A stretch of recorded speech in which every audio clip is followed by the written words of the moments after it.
Hi, hi, hi. Hi, my name is Asherah. Welcome to my video. I'm very much really interested in DID, dissociative identity disorder / psychosis with mental health. Well, sorry, that is mental health with spiritual ascension. I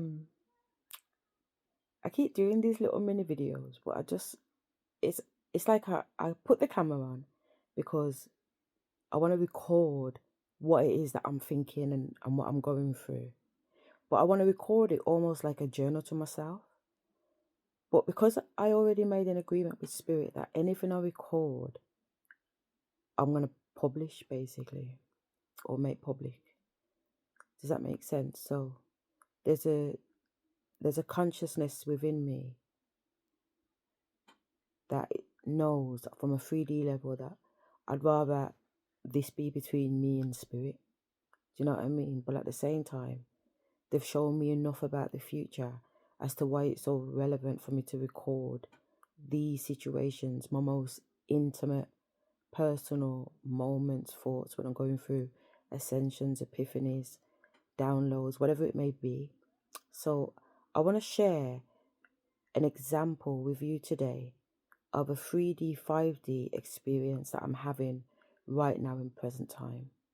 Yeah. And the reason why I probably don't mind sharing it is because it's been something that I was thinking about today even. You know what I mean? During the week, because today's Thursday. During the week I thought about it. Last week I thought about it, and the week before I actually had a conversation with them. And the conversation left me a little bit, you know what I mean? But today is Thursday, the 7th of May, 2026, and it's 7:55 in the evening.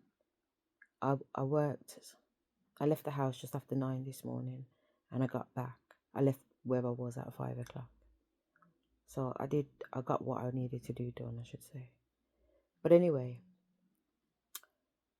I'm going to put the video on so you can hear what I was just listening to. But also, I'm wondering whether or not I should give you the intro so that there are elements of it that make sense. So that's what I'm being pushed to do. So that's what I'm going to do. So the intro is this. There is a guy that came into my life, not a relationship, not like love relationship or whatever, or sexual relationship or any fucking nature relationship, like business relationship. There's a man that came into my life based on a business relationship, like mentor type of thing. And it's really giving me access to opportunities, which is amazing. Do you know what I mean? Like, so exciting and all the rest of it. And he's so laid back. Like, if he was any more laid back, literally, like, you know, when they say they'd be horizontal, he literally would be, because his energy, his forward facing self is very laid back. It's very blasé. Yeah, whatever goes. I'm relaxed. Yeah, man, I'm that dude. Like, almost hippie vibe. You know what I mean? Like, you can imagine him in his 20s being that hippie guy. Anyway, he always acts like he's chills out. The chill is always chilled, outward facing.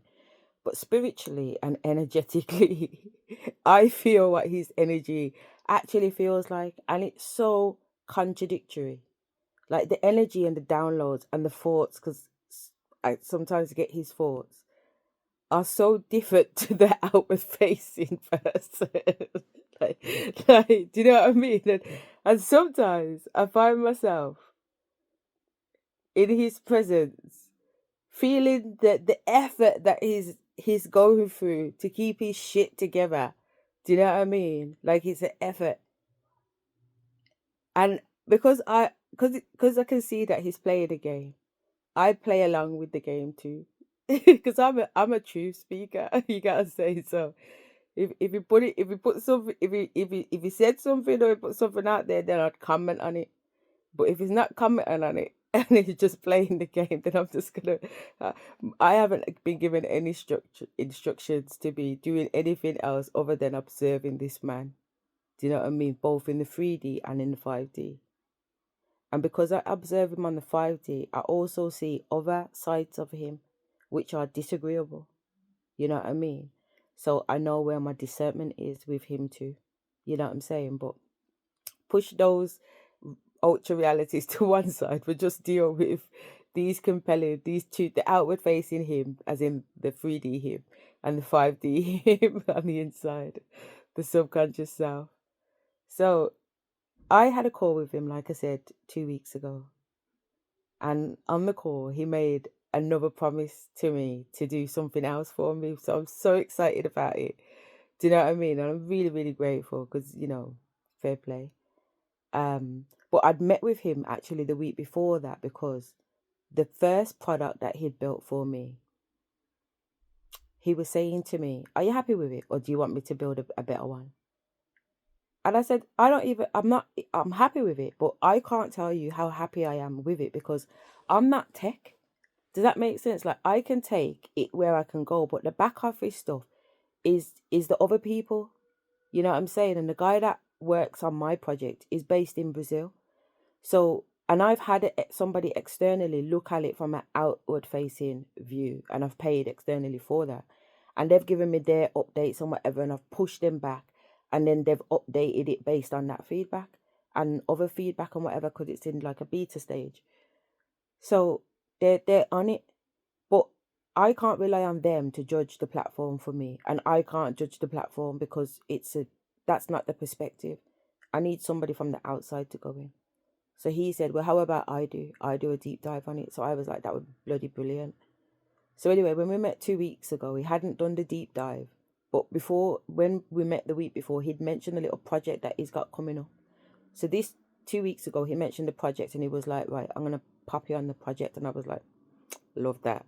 Do you know what I mean? Yes. And it was like, "It's better than the last one because you'll get this, this, and this," and I was like, "Do you know what I mean?" So we have this dialogue and we have this banter. And you see how I can be excited right now. I don't act overly excited. I'm just like, bang, that would be great. I outward face his forward facing energy. I don't mimic his inward facing energy usually. But 2 weeks ago I did. And the reason why I done my own energy and showed him a side of me that I've not shown him before is because while he was talking, because we were doing a video meeting call. While he was talking, he said something and did something with his hands, and all of a sudden, about 20 balloons came up the screen and just flew up in the air. And I was like, "What the fuck was that?" And he was like, "What?" And I said, "Balloons." And he was like, "Oh, shit, that'd be my daughter. She's always messing around with his PC and putting things on there. So when he makes like symbols or whatever, different things happen. So when he puts his hand on his head, something else come up on the camera, which I thought was really cool. So I kind of went into inner child energy. Do you know what I mean? Because he did it again and the balloons came up. So I went into inner child energy because there's balloons, obviously, and all these other shapes, and he keeps making all these movements to create these wonderful things coming up on the screen. So it pushed me into inner child energy, and so I showed an element of that to him, which he hasn't seen me in that energy. We're very corporate. We're very, do you know what I mean? It is what it is. Let's get down to business. What's the plan? What's going on? Do you know what I mean? Even when we meet at expos and I do events for him, like he put me in a bunch of a group of people the other day where I had to present to. He didn't even say a word.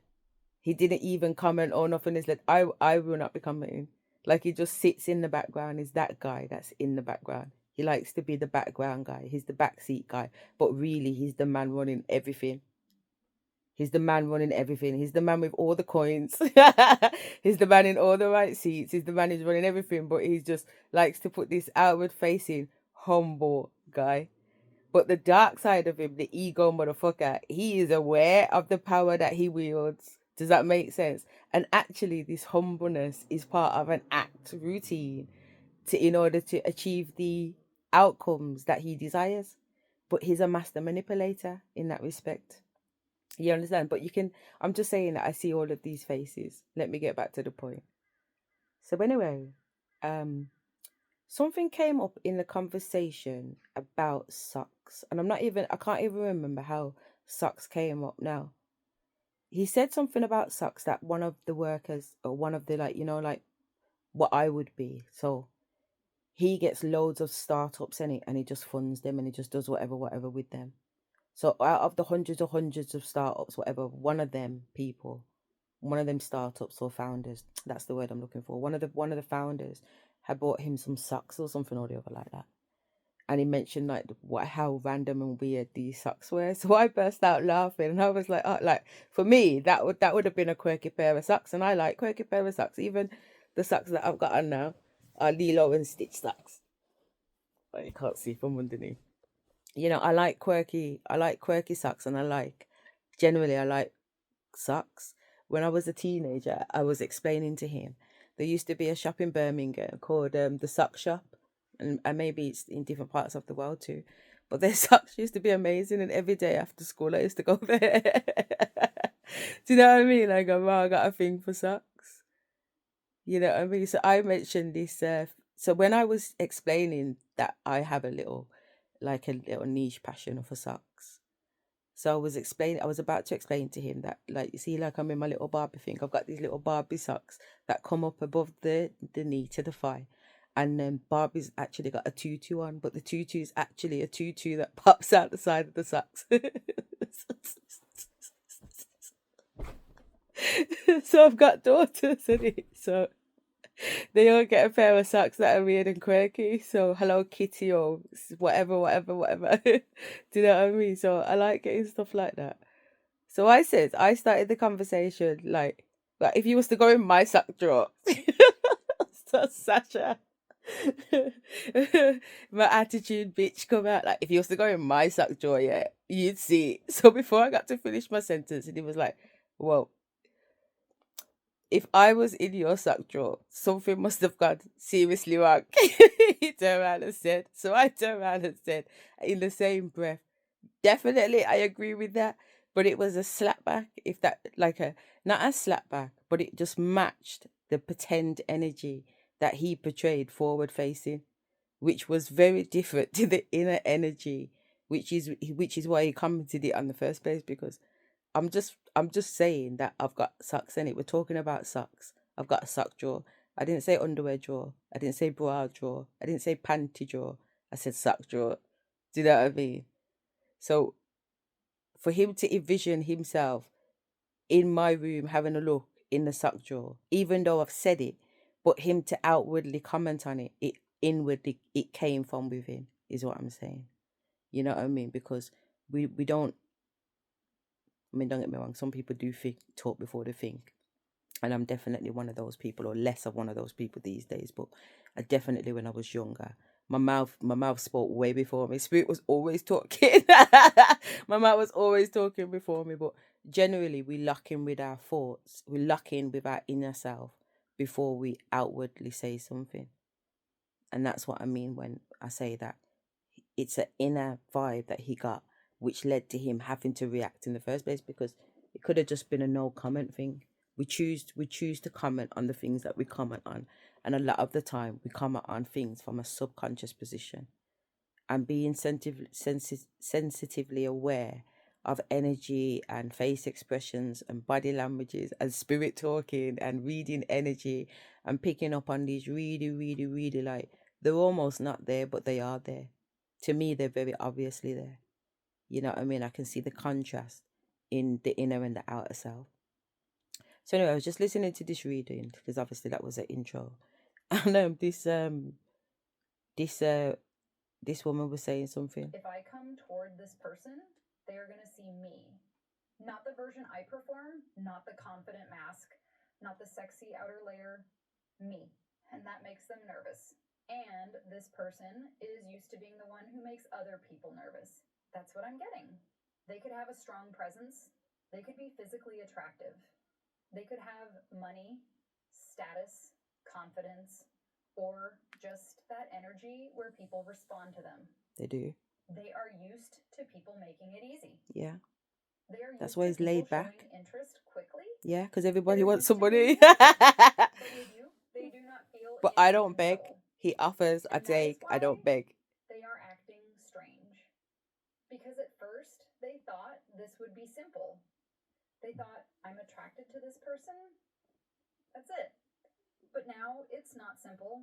Now they are thinking about how you think. Now they are thinking about what you know. Now they are thinking about what you saw in them. Now they are wondering if you already know they want you. And yeah, you probably do. Even if you are not saying anything, and they know you can feel it. That's why the energy feels so tense. They are trying to hide something that your intuition already picked up. A year ago. But their energy is not casual. Their body might be quiet, their mouth might be quiet, but their eyes are not quiet.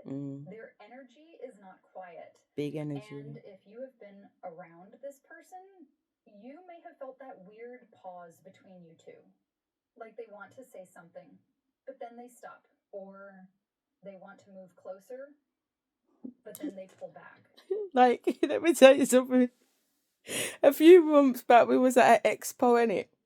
And he was up on the stand, innit? He was like doing like a talk with a few people at the front, and you could ask questions or whatever. And while he was in his little duo, like he must have said to me, "Oh, I'm talking next." But I had the itinerary anyway, so I knew.